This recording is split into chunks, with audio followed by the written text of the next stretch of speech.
بسم اللہ الرحمن الرحیم۔ ہمارا گھر ایک کوہستانی علاقے کے گاؤں میں تھا جہاں چاروں طرف جنگل تھا۔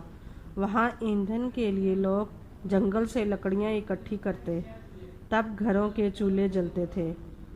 میں بھی ماں کے ساتھ لکڑیاں اکٹھی کرنے جایا کرتی تھی۔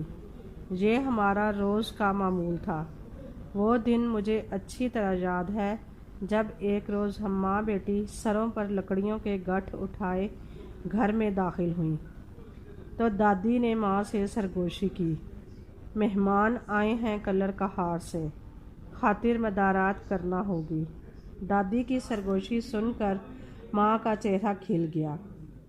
مجھ سے کہا، زرمینہ جلدی سے چولہا گرم کر، تیری دادی کے مہمان آئے ہیں، ان کے لیے کھانا بنانا ہے اور ہاتھ منہ دھو کر لباس تبدیل کر لینا۔ ماں کی ہدایت پر حیران تھی کہ پہلے تو کبھی مہمانوں کے آنے پر انہوں نے ایسی ہدایات نہ دی تھیں۔ میں نے ہاتھ منہ دھو کر کپڑے بدلے اور چولہے میں لکڑیاں ڈال دیں۔ میں چولہے پر جھکی لکڑیاں پھونک رہی تھی، مگر آگ تھی کہ مجھ سے نہ جل پا رہی تھی اور میری نرم و نازک آنکھوں سے پانی بہہ رہا تھا۔ تبھی دو مہمان عورتیں کھانا بنانے والی کوٹھری میں آئیں اور مجھے اس حال میں دیکھ کر حیران رہ گئیں۔ ان میں سے ایک ماں سے بولی، وقوفہ، اتنی چھوٹی سی بچی سے آگ نہیں جل رہی؟ کیا تیرے گھر جلانے کو خشک لکڑیاں نہیں، جو یہ پھونکے مار مار کے بے حال ہو رہی ہے؟ ان لکڑیوں نے تو تیری لڑکی کی آنکھوں کا ستیاناش کر دیا۔ اس نے مجھے بازو سے پکڑ کر چولہے کے پاس سے اٹھا دیا۔ چل اٹھ میری بیٹی، ہم نے نہیں کھانا ایسا کھانا جس سے تیرا ایسا حال ہو۔ تیری ماں نے تو ابھی سے تجھ کو چولہا ہانڈی سونپ دیے ہیں۔ مہمان عورت کی ان باتوں سے مجھے معلوم ہو گیا کہ یہ کس غرض سے آئی ہے۔ میں نے ان کو پہلی بار دیکھا تھا، لیکن اماں اور دادی انہیں اچھی طرح جانتی تھیں۔ کچھ عرصہ بعد وہ دوبارہ آئیں۔ اس بار یہ شادی کی تاریخ لینے آئے تھے۔ ان کے ساتھ مرد بھی تھے جو مٹھائی لائے تھے۔ تاریخ رکھ دی گئی اور 1 ماہ بعد میری شادی ہو گئی۔ میں سسرال آ گئی۔ ان دنوں میری عمر 14 برس تھی اور شادی کے بارے میں کچھ پتہ نہیں تھا۔ اسی قدر جانتی تھی کہ لڑکی سرخ رنگ کا جوڑا پہنتی ہے اور اس کو سونے چاندی کے زیوروں سے سجایا جاتا ہے۔ یہ خبر نہ تھی کہ شادی ہم ایسی لڑکیوں کے لیے صرف دکھوں کا نام ہے جب اس کا اپنا تشخص کھو جاتا ہے اور وہ ایک نئے گھر کی باندی بن جاتی ہے۔ شادی کے وقت دلہا کی عمر 30 برس تھی۔ اسے خبر نہ تھی کہ ایک 14 برس کی بچی کے ساتھ کس طرح پیش آنا چاہیے۔ اس کو تو نرم دلوں سے بات تک کرنے کی تمیز نہ تھی۔ وہ سخت دل اور اکڑ مزاج آدمی تھا، بات بات پر جھگڑا ڈالتا تھا۔ جوئے سے جب بھی ہار کر گھر واپس آتا تو اپنی ہار کا غصہ مجھ پر نکالتا اور میں تھر تھر کانپنے لگتی۔ ابھی میری شادی کو 2-4 دن ہی ہوئے تھے۔ ابھی تو میرے پھول جیسے ہاتھوں پر مہندی کا رنگ بھی مان نہیں پڑا تھا کہ اس کی طرف سے مار پٹائی کا آغاز ہو گیا۔ ایک روز اپنے گھر کے صحن میں بیٹھی سبزی کاٹ رہی تھی کہ باہر سے ڈھول باجے کی آواز آنے لگی۔ گاؤں میں ایسے میلے ٹھیلے ہوتے ہی رہتے ہیں۔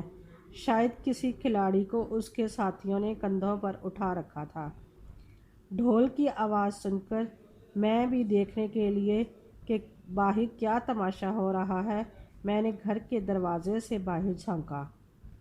جلوس کہیں دور تھا، مجھے کچھ بھی نظر نہیں آیا مگر شامت اعمال کہ اس وقت کھیتوں سے میرا خاوند آ رہا تھا۔ رب نواز نے مجھے صحن کی 4 دیواری سے جھانکتے دیکھ لیا۔ بس پھر کیا تھا، چٹیا سے پکڑ کر اس نے مجھے صحن کے فرش پر بچھا دیا اور اتنا مارا کہ لہو لہان ہو گئی۔ شور سن کر ساس کوٹھڑ سے اتر آئی اور مجھے چھڑایا۔ نواز نے دھمکی دی کہ وہ مجھے گھر سے نکال دے گا۔ نند نے کہا، یہ واقعی تجھ کو گھر سے نکال دے گا، بہتر ہے کہ تم خود میکے چلی جاؤ۔ مگر میں نہ گئی۔ مجھے خبر تھی کہ ماں مجھے واپس سسرال بھجوا دے گی۔ ماں نے مجھ کو اپنے گھر سے رخصت کرتے وقت میرے سر پر ہاتھ رکھ کر کہا تھا کہ جس گھر میں جا رہی ہے وہی تیرا اصل گھر ہے۔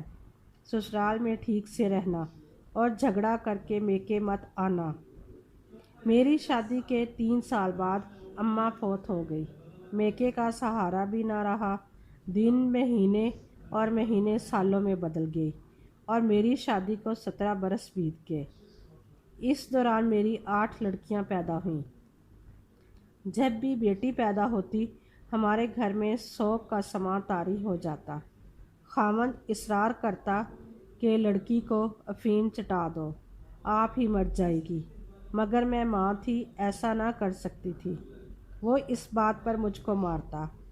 میں مار سہ لیتی مگر اپنی بیٹی کو افیم نہ کھلا پائی۔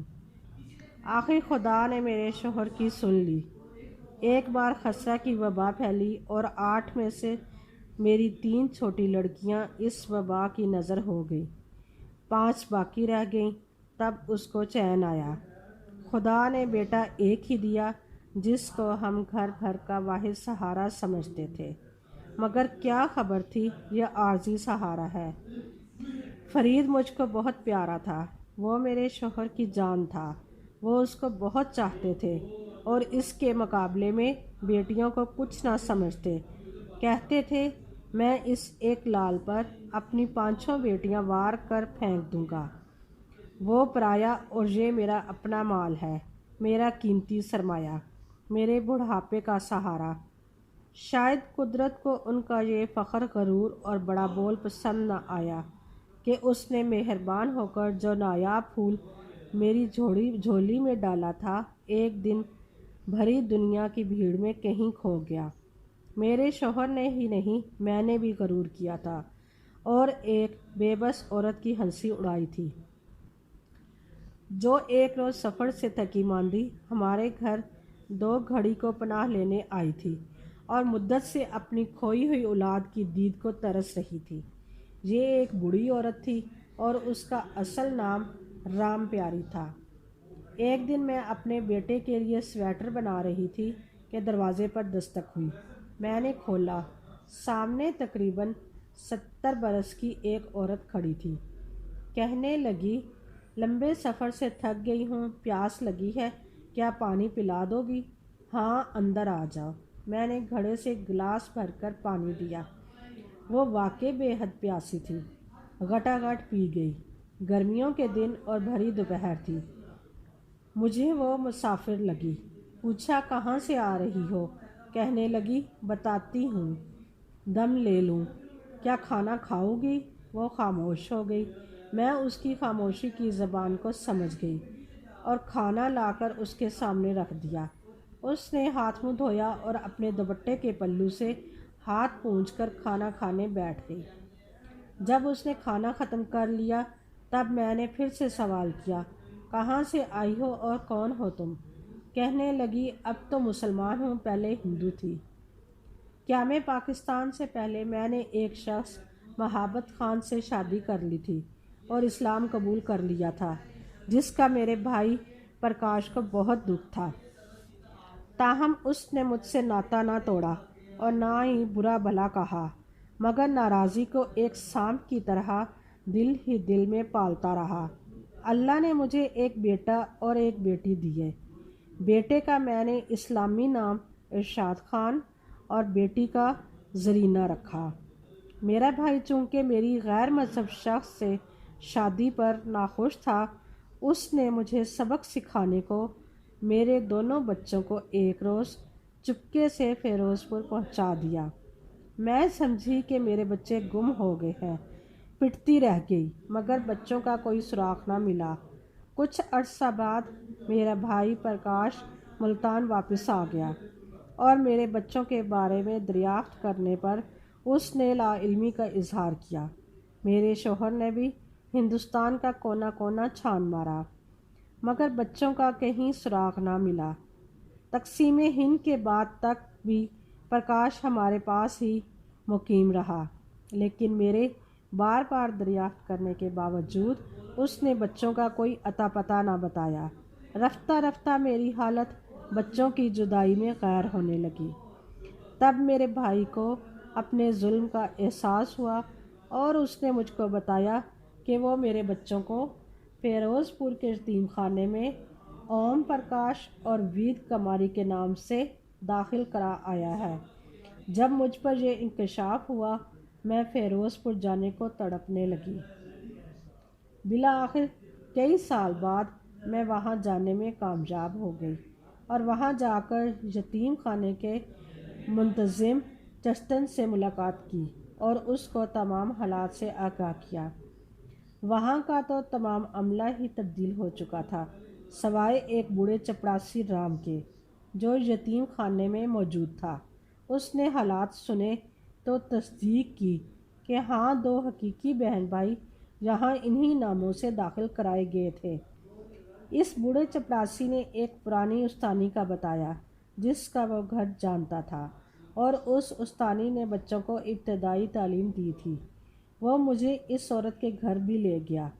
وہاں جا کر پتہ چلا کہ استانی کی شادی ہو گئی ہے اور وہ کسی دوسرے شہر چلی گئی ہے۔ میں استانی کے لوٹ آنے کا انتظار کرتی رہی۔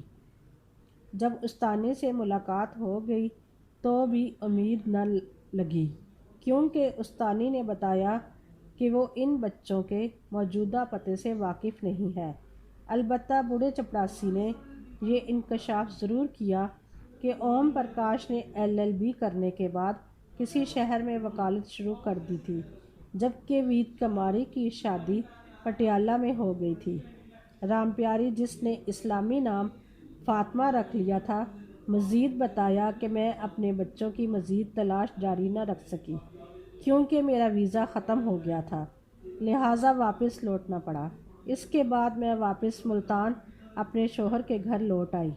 اب بھی میں اپنے بچوں کو ڈھونڈتی رہتی ہوں اور اللہ سے رو رو کر فریاد کرتی رہتی ہوں کہ وہ مجھے میرے بچوں سے ملا دے۔ جب وہ اپنی کہانی سنا رہی تھی تو اس کا جھریوں بھرا چہرہ غمزدہ تھا۔ میں نے کہا کہ اب تم ویزا کے لیے اسلام آباد اور لاہور وغیرہ کے چکر لگانا بند کر دو کیونکہ بہت برس بیت گئے۔ بچے اپنی زندگی میں مگن تم کو بھول چکے ہوں گے، تم بھی ان کو بلانے کی کوشش کرو۔ وہ اب تم کو نہیں مل سکتے اور روز روز دوسرے ملک کا ویزا ملنا بھی آسان نہیں ہے۔ خواہ مخواہ اس عمر میں خود کو مت تھکاؤ اور ان سے ملنے کی آس چھوڑ کر اب اللہ اللہ کرو۔ یوں بھی اس عمر میں بچے کب ساتھ دیتے ہیں، آخر کار والدین سے جدا ہو ہی جاتے ہیں۔ اب تمہاری زندگی کے دن ہی کتنے رہ گئے ہیں۔ میں اپنے کھوئے ہوئے بچوں کو نہیں بھلا سکتی۔ جب تک زندہ ہوں ان کے ملنے کی آس میری ہر سانس کے ساتھ رہے گی۔ یہ آس ٹوٹ گئی تو میں بھی مر جاؤں گی۔ میں نے خدا سے مہلت مانگ رکھی ہے کہ جب تک اپنے گمشدہ بچوں کو نہ دیکھ لوں مجھے زندہ رکھنا۔ اس نے رو کر کہا تو مجھے ہنسی آ گئی۔ میرے منہ سے نکلا تو پھر قیامت تک زندہ رہنا اور بچے ڈھونڈتی رہنا۔ مجھ کو اس وقت یہ بڑھیا پاگل لگتی تھی جو اپنے ایک ٹوٹے ہوئے خواب کے پیچھے 60 سال سے بھاگ رہی تھی، جبکہ نہ تو اب اس کے بچے ملنے والے تھے اور نہ ہی اس کا خواب پورا ہونے والا تھا۔ میں نے لاکھ بڑھیا کو سمجھایا، وہ نہ سمجھی اور یہی کہتی ہوئی میرے گھر سے نکل گئی، جب تک زندہ ہوں اپنے کھوئے ہوئے بچوں کو ڈھونڈتی رہوں گی۔ اس کے جانے کے بعد میں نے سوچا انسان کو جب معلوم ہو جائے کوئی بات محال ہے یا ناممکن ہے تو پھر اس کے پیچھے نہ پڑنا چاہیے۔ یہ عورت اگر بچے ڈھونڈنے کی بجائے اپنے خدا سے لو لگائے اور اللہ اللہ کرے تو ضرور اس کی بے چین روح کو سکون مل جائے، بے چینی بھی دور ہو جائے اور عاقبت بھی سنور جائے۔ مگر میں یہ نہ جانتی تھی کہ انسان جو دوسروں کے بارے میں سوچتا ہے ویسا عمل خود کرنا اس کے لیے آسان نہیں ہوتا۔ میں نے ایک ایک دن گن گن کر فرید کو پروان چڑھایا تھا۔ جب وہ بڑا ہو گیا تو ایک روز گھر سے کسی کام سے ایسا گیا کہ پھر لوٹ کر نہ آیا۔ خدا جانے وہ کدھر چلا گیا، اس کو کوئی لے گیا یا خود گیا۔ میں تو اس کا انتظار کرتی رہ گئی۔ اب کوئی اس ماں کے دل سے پوچھے جس کا بیٹا بھری جوانی میں گم ہو جائے۔ جب فرید گم ہوا میری حالت ابتر ہو گئی۔ مجھ کو اپنا ہوش نہ رہا، بار بار غش کھا جاتی۔ میری حالت دیوانوں کی سی تھی۔ سارا دن گلیوں کے چکر لگاتی کہ شاید وہ کہیں سے آتا دکھائی دے۔ لوگ مجھے دیوانی کہتے، لیکن مجھ کو کسی کے کہنے کی پرواہ نہ رہی۔ لیکن اب مجھے وہ بڑھیا رام پیاری یاد آتی تھی۔ جب مجھے اپنا اور گھر کا ہوش نہ رہا تو میری حالت دیکھ کر بڑی لڑکی کا رشتہ ٹوٹ گیا۔ دوسری بیٹی کے سسرال والے شادی کی تاریخ مانگ رہے تھے۔ میں نے ان سے کہا کچھ دن ٹھہر جاؤ، شاید فرید لوٹ آئے۔ انہوں نے کہا ہم انتظار نہیں کر سکتے، تمہارا بیٹا ملے نہ ملے۔ انہوں نے 1 ماہ کی مہلت دینے سے انکار کر دیا۔ اس غم میں میری بیٹی ڈپریشن کا شکار رہنے لگی، اسے دورے پڑنے لگے۔ 2 بچیاں اور بھی جوان تھیں، وہ بھی ان حالات سے پریشان رہتی تھیں۔ شوہر بیٹے کی جدائی کے غم میں نشہ زیادہ کرتے، بالآخر چل بسے۔ گھر میں کمانے والا کوئی نہ رہا۔ جیٹھ راشن لا کر دے دیتا تو ہمارا گھر چلتا۔ باقی تمام رشتہ دار، بہن بھائی سبھی نے ساتھ چھوڑ دیا۔ وہ کہتے کہ اب بیٹے کی تلاش، اس سے ملنے کی آس چھوڑ دو، نارمل ہو کر اپنا گھر سنبھالو، باقی بچیوں کو دیکھو، ان کے فرائض ادا کرو۔ اب بیٹا تو تمہارا رہا نہیں جس کی کمائی کی امید تھی۔ جب فرید گم ہوا وہ ایک ورکشاپ میں کام کرتا تھا، کہتا تھا میں ترقی کر لوں گا، اپنی ورکشاپ بنا لوں گا، تمہارے دکھ دور ہو جائیں گے، میں تم کو زندگی کے سارے سکھ دوں گا۔ اس نے سکھ کیا دینے تھے، اچانک غائب ہو کر زندگی کا ایسا بڑا دکھ دے گیا کہ جب تک زندہ ہوں اس بڑھیا رام پیاری کی طرح بھٹکتی رہوں گی اور اپنے لختے جگر کو ڈھونڈتی رہوں گی۔ اس کے ڈھونڈنے میں پہلے تو لوگوں نے بہت ساتھ دیا، تسلی بھی دیتے تھے، لیکن اب ہر کسی نے کنارہ کر لیا۔ مجھے سمجھاتے کہ اب بیٹے کو ڈھونڈنا ترک کر دو، اس کے ملنے کی آس میں اپنا وقت ضائع مت کرو، اگر ملنا ہوا تو مل جائے گا، چھوٹا بچہ نہیں ہے، بڑا ہے، سمجھدار ہے، جہاں بھی ہوا اسے ملنا ہوا تو رابطہ کر سکتا ہے، اور اگر خدا نہ خواستہ اس جہاں میں نہیں ہے، کسی سانے کسی حادثے کا شکار ہو گیا، تب بھی تو اس کا ڈھونڈنا بیکار ہی ہے۔ جو اس جہاں سے چلے جاتے ہیں وہ پھر کب مل پاتے ہیں؟ مجھے لوگوں کی ایسی باتیں بہت بری لگتی تھیں، بہت ناگوار گزرتی۔ میری بیٹیاں بھی اب مایوس ہو چکی تھیں، کہتی ہیں کہ ماں فرید کا خیال دل سے نکال دو، وہ اب کبھی نہیں آئے گا۔ لیکن میرا دل نہیں مانتا، میری آس نہیں ٹوٹی۔ اب تک بھی میں فرید کے مل جانے کی آس میں جی رہی ہوں، حالانکہ اسے گم ہوئے 40 برس گزر چکے ہیں۔ لیکن اس بڑھیا رام پیاری کی طرح میں بھی اپنے رب سے یہی دعا کرتی ہوں کہ اے اللہ مجھے اس وقت تک زندہ رکھنا جب تک کہ میں فرید کو نہ دیکھ لوں۔ اب سوچتی ہوں بچوں کے ملنے کی آس 1 ماں کبھی نہیں چھوڑ سکتی۔ خبر نہیں کہ اس کے بچے اسے ملیں یا نہ ملے، لیکن مجھ کو آج بھی اس کے چہرے کی جھریوں میں چھپی ممتا کی آس کا عکس پہلے دن کی طرح یاد ہے۔ محلے کے لڑکے اور فرید کے دوست کہا کرتے تھے کہ ماں غم نہ کر، اگر فرید نہیں ہے تو ہم ہیں، اس کی جگہ ہم کو بیٹا بنا لے۔ مگر کسی کو بھی میں اس کی جگہ نہ دے سکی، کیونکہ وہ میری کوکھ سے پیدا ہوا۔ میں کسی اور کو اس کی جگہ نہیں سمجھ سکتی کہ ماں کی ممتا بڑی پراستقلال ہوتی ہے، اس کو کوئی نہیں ہرا سکتا سوائے موت کے، اور موت تو مجھے اپنے وقت پر ہی آئے گی۔